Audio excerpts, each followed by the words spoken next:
about innovation? We've heard the Prime Minister focus a lot on innovation and more R&D. Rhythm, I'd like to bring you in here. Now, innovation needs angel investors, and India-based VC funds are almost absent. So clearly that's going to be very integral for Make in India also, because we're not only looking at big manufacturing units, we're also looking at SMEs, we're looking at entrepreneurship. What can the budget do to address this issue, and very quickly? I think this is all about taxation actually, and ease of approval. So I think it's a matter in the SEBI's domain as far as the latter is concerned. And as far as the former is concerned, that's what I think the finance minister needs to look into.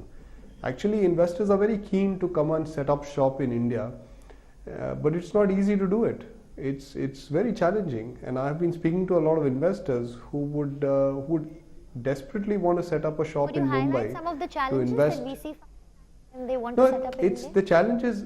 Yeah, the challenges are with regard to tax and with regard to the approval processes. So I think there is a white paper out there, and there's a lot of discussion that has happened, and I think we just need to go ahead and execute that. So maybe that's coming, and it will resolve a lot of those problems, and you will see this money flow in. Sure. In the meanwhile, of course, foreign investors are happily investing, so it's not dearth of capital really. I don't think that is a problem for India right now. But yeah, I think if we want to encourage domestic angel funds and domestic venture capitals, then I think we need to get our hand around these two couple of admin and taxation issues. Okay. I just wanted to make one point actually. I just wanted to make one point which came about in the discussion that you were having in Delhi. So just to add to what Dr. Bhalla said earlier about inflation, and I think he's absolutely right when he says that it has very little to do with oil. I'll also add here that one of the proactive things that this government has done, which has contributed big time to inflation, is the deceleration in wage growth. You see, for 3 or 4 years, rural wage growth was running in the 20s. It's now close to 0%. And that, I think, is going to be a big contributor to the recovery in the manufacturing sector going forward, because it has actually helped bring down inflation. Now, of course, it's hurting rural consumption, but it was pain that rural India had to take after years of excess cash that they got through the Rural Employment Guarantee Scheme.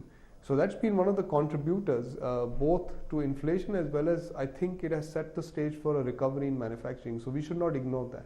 Sure.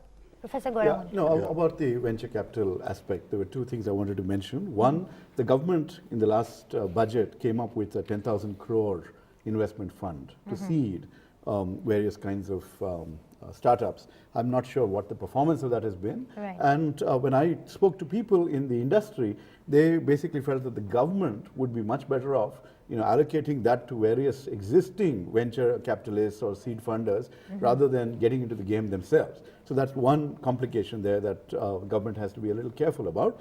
The second has to do with that industry itself would attract a lot more investment if there were good examples of exits, people being able to sell out, and many more examples that you see, for example, in the United States.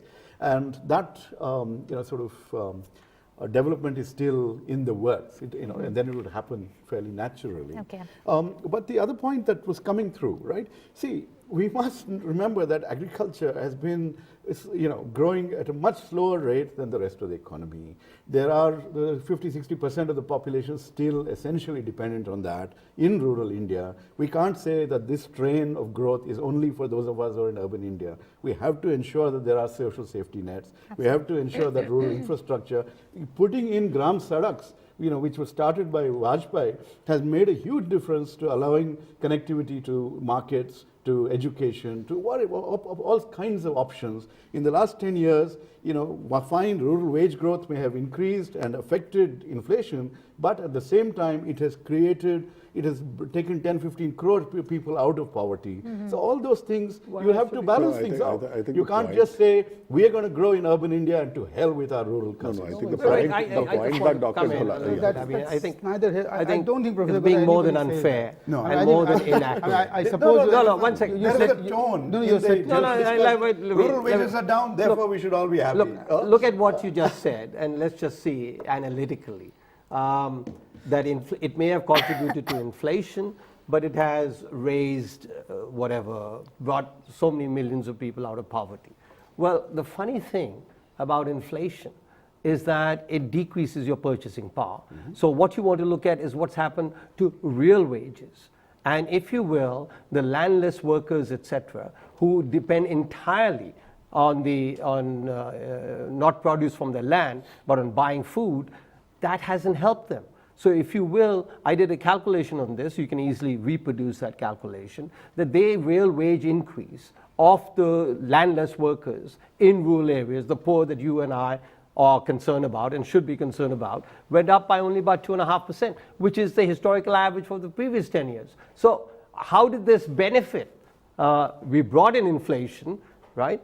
And so certainly in nominal terms, their wages went up, but in welfare terms, it didn't provide any improvement. Okay, if it's any So we have consolation, to be very careful the about Prime this. Minister has clearly stated that he's not going to touch the welfare schemes. He's not going to... No. Do not misquote. Do not misquote. Okay. What my understanding, and we can all correct, is that absolutely that the welfare, not that he won't touch the welfare scheme, but the welfare programs will be very much there, except it will involve better targeting and, if you will, That's Aadhaar. what, yeah, that's And what that's a huge difference. On the basis of which, Improvements. just 1 second. Improve them. On There the was no basis, problem with that at on the all. basis of which I had said that the shift from subsidy, price-based subsidy to direct cash transfer subsidy for both food and farming fertilizers would be exactly that. Yeah. They would just get this, get the leakages out. The third thing that he said already, that he will reform the FCI, the Food Corporation of India.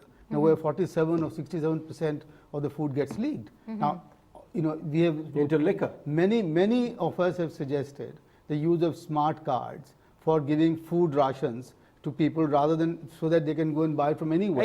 So, shop. Dr. Kumar, have you met with the government? Have you given this suggestion to the Yes. government? And Yeah, do you yeah, think yeah, they'll but- include it in the budget? But The government has also said that should they're be. going to introduce it for Aadhaar cards for food. Fertilizer subsidy shift, to cash transfers could well happen because cooking gas subsidy is It's already already there. started Yeah. in 49 districts. So Yeah. that experiment is on. But one small suggestion, and I think this will be probably not happen in the budget, but should happen, which is that this concession that we have given for political funding, that 20,000 rupees can be done in cash without any, without any sort of, check or any, I think that should be stopped now. Finance Minister is a dear friend of yours. If you should. No, but I think, well, The Election Commission is also See, on because- this see, job because- Yeah. of trying to make everything transparent in Because sense. that is one But that big- is a subject for a whole other debate.